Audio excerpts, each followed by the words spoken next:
All right, guys, welcome back. We looked recently at big business of the Gilded Age, these large companies and some of the innovative things and industries that are going on at the time. And today we're doing an extension of that by looking at the captains of industry and robber barons. What's the difference, and how do we see these guys? Because the reality is that they're a driving force behind a lot of the economy and producing a lot of the jobs that are available at the time. These heads of large corporations rise to an extraordinary and unprecedented level of wealth and power. And so we're going to go ahead and look at some of the guys and then discuss uh, how we might view them. The first guy that we're going to look at here, his name is Cornelius Vanderbilt. And we call him the Commodore. That was his nickname.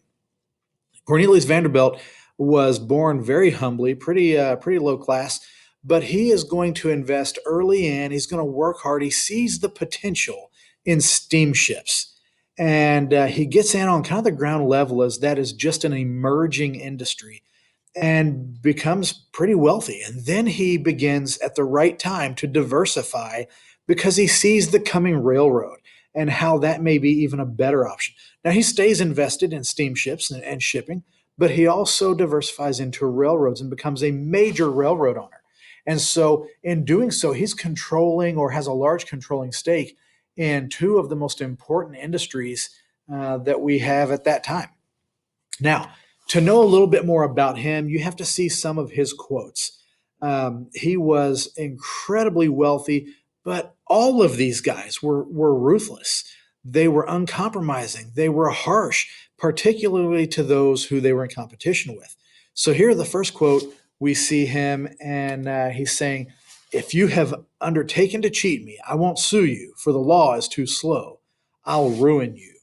And that was, I think, his kind of general attitude about things. The bottom quote here is also an often repeated one. So, what do I, and now this is in response to a journalist who's asking him about some possibility that he may have broken the law, that he may be on the wrong side of it.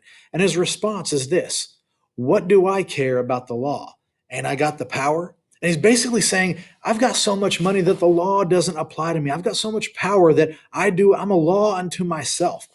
These quotes tell us an awful lot about the type of person he was. Now, he may have been very kind, very loving, very generous to those who were close to him, but his general attitude about making money and being in business, this shows us some insight.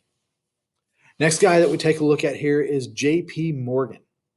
Again, somebody who wasn't born incredibly wealthy, kind of a maybe upper class, but certainly not one of the world's premier financiers until he kind of comes into his own. Very, very skillful in banking, but also in mergers and acquisitions. He is going to help save the U.S. economy in the post-Civil War era from complete collapse at least a couple of different times. And what we'll see is that he's able to take say 4, 5, 6 different struggling companies from one industry and find a way to merge them together. He'd find a buyer. He'd find somebody that could kind of back some of this stuff, or somebody that was interested, and he would merge these companies.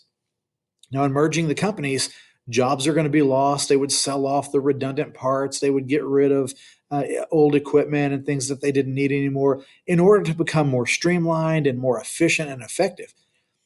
So a lot of people didn't like these types of acquisitions and mergers. They seemed like hostile takeovers, and they kind of were. But he was taking 4, 5, 6 companies that were destined for failure, in which case all the jobs would be lost, and he was merging them into maybe 2 companies that would come together as very successful, lean, competitive, and in that way, he's saving the industry and saving jobs and sectors of the economy. So, really pretty good way of doing things. He was a major player. He knew all of the big business types, and he had his hands in all of the deals that they were making. He was the guy you needed to know. The next guy is a personal favorite of mine, Andrew Carnegie. This is a Scottish immigrant. He's a child laborer. He was a bobbin boy in a textile factory. So he was born of very, very poor means. But he's a self-made man. He's the quintessential rags to riches story. Carnegie at one time becomes the richest man in the world, later eclipsed by the next guy on our list. But he creates his fortunes in railroads and iron and mining, telegraphs. But ultimately, the big one for Carnegie was steel. He got in on steel at the right time. He was able to see the inefficiencies in the old process and kind of recreate things to get the most out of his people, the most out of his factories. And so uh, he is a big time player in the not just the U.S., the world steel market. Now, later in his life, he's going to write something called the Gospel of Wealth. It's in this that he talks about the responsibility of the wealthy to give back, that you don't just make wealth for wealth's sake. Now, don't get me wrong. He enjoyed his wealth. He traveled. He bought it, had fine taste and bought expensive things. But he said, if you're wealthy, you have a responsibility to give back to those who don't have. And so he is known for a number of things. He built over 3,000 libraries. Libraries lending out free books were how, at least a part of the way that he was educated. Since he worked in a factory, he couldn't go to school past the age of 12. And so he went to libraries, he borrowed books, and he self educated. So he builds libraries when he's wealthy enough, 3,000 of them around the country. He founds 2 universities. He funded scientific research and supported the arts. Maybe you've heard of Carnegie Hall in New York, right? I mean, a lot of these things, he was giving an enormous amount of his wealth. After he retired, he gave it away. He put it in foundations whose sole job it was to support the arts and education and scholarship and those sorts of things. So the next guy, the last guy on our list here is John D. Rockefeller. And now, again, a self made man. He was born pretty poor, but he eventually becomes the wealthiest man in the world. By the way, these guys are rich on a level that you can't even comprehend because the wealthiest guys today, the Bezos, the big ones that come to mind, they look like children playing in a sandbox compared to the Rockefellers and the Carnegies of the world. Incredible amounts of wealth. He makes his in oil. And Rockefeller is absolutely ruthless. Again, all of these guys were ruthless in competition, ruthless in their tactics. But he would drive others out of business by undercutting and underselling. And then he would go in and he would buy these struggling businesses that were only struggling because he was in competition with them. He would buy them for low prices, offer them lowball amounts, purchase it, and then they would become a part of his oil conglomeration. Ultimately, he consolidated most of the world's oil companies into one large oil monopoly. Now, he was exposed for a lot of these ruthless tactics in the public by what we're going to come to call muckrakers. When he's exposed, he really becomes this kind of villainous figure to the American public and really hasn't shaken that. Right to this day, he's kind of seen as a bad guy in American history. He was willing to use all sorts of tactics, some of them ethical, some not so much. And ultimately, it was the attitude of the American public that saw him as such a villain that causes his company and himself to be sued under antitrust laws. Now, it took decades and decades for that to come to fruition. But the reality is his company was forced to break up under antitrust or anti-monopoly laws. They break up, his company was called Standard Oil. They break it up.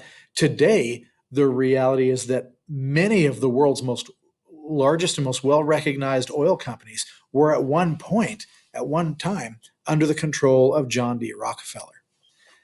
Now, he is going to give back to an extent. He's going to fund numerous colleges and religious charities, scientific research. Rockefeller Center in New York was a property that was developed and built by him in the midst of the Great Depression.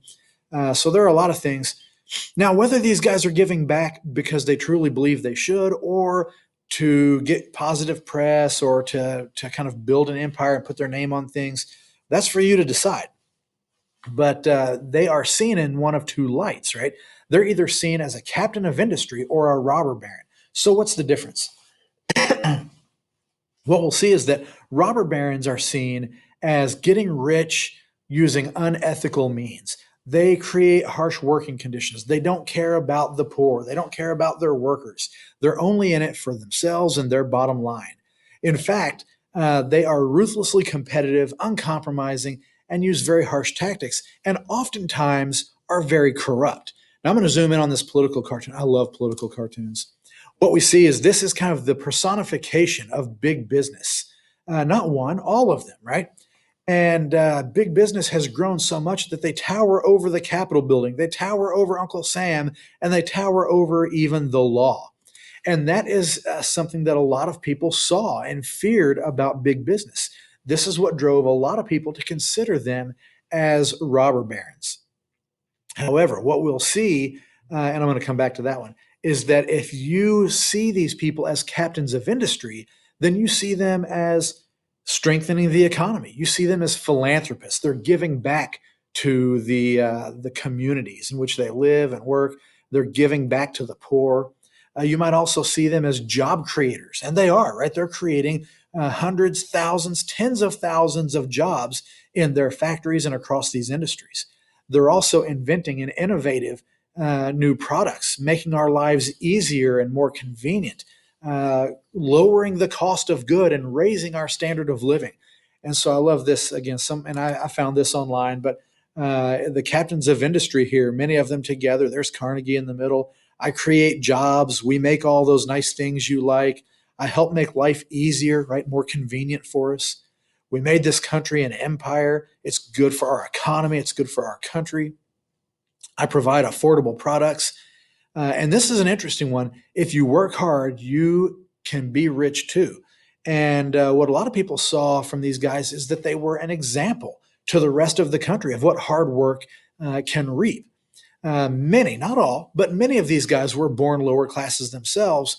And through their hard work and proper investment and so forth, they grew to be some of the world's richest people. Um, how you see them is going to be entirely up to you. And I'm going to zoom in on this. Feel free to pause it or capture this screen because this gives a little bit of a side-by-side comparison. It's not perfect. We could always add a few things, but I did want to throw that up there momentarily for you to see side by side because the reality is how you see them. Are they robber barons or are they captains of industry? It's going to have to do entirely with your point of view and your experience. Do you work for a guy who, or for a corporation that sees you as a nameless, faceless cog in a machine? They're very wealthy CEOs and you're doing the brunt of the work? Or are you seeing the products that they produce and how useful they are to your life and the number of jobs they create and what it means to the economy, right? How we deal with these people at that time and today, right? Do we see the incredibly wealthy people today as captains of industry, or do we see them as robber barons? I don't know. That's entirely dependent upon you and your point of view. But however you see it, it's probably the only way you're capable of seeing it, right? We get very stuck in our views. Guys, I want to thank you for watching. Make sure you check out some of the other videos that I've got. Subscribe to the channel and leave me any comments. I'd love to hear your point of view as well. Thanks for watching, and we'll catch up with you next time.